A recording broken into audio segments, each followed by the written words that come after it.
खेसारी भैया जिंदाबाद जिंदाबाद जिंदाबाद आरजेडी जिंदाबाद जिंदाबाद जिंदाबाद चंदा भाभी जिंदाबाद जिंदाबाद जिंदाबाद तेजस्वी भैया जिंदाबाद जिंदाबाद जिंदाबाद लालू यादव जिंदाबाद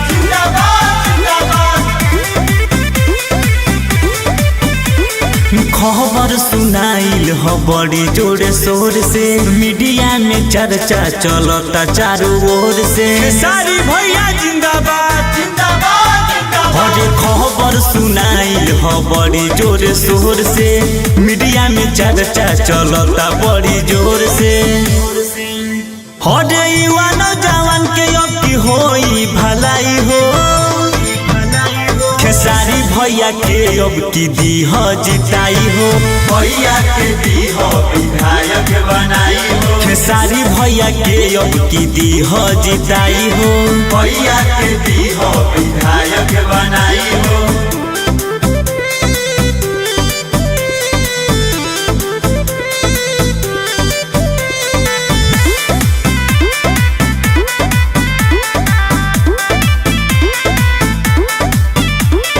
सब केहू खुश बारे मिल गइल टिकट अब की बे केहू के होई ना दिक्कत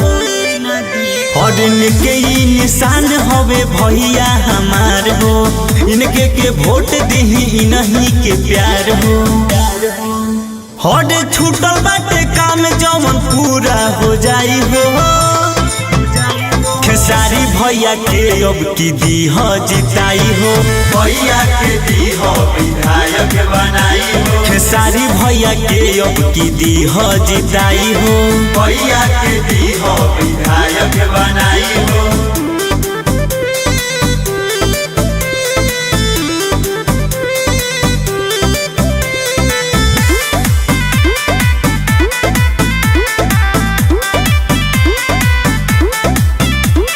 भैया तेजस्वी से हाथ मिला के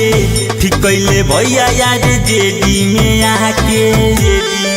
खेसारी भैया के रहे तलाश हो गाँवे गाँवे छपरा में हो विकास हो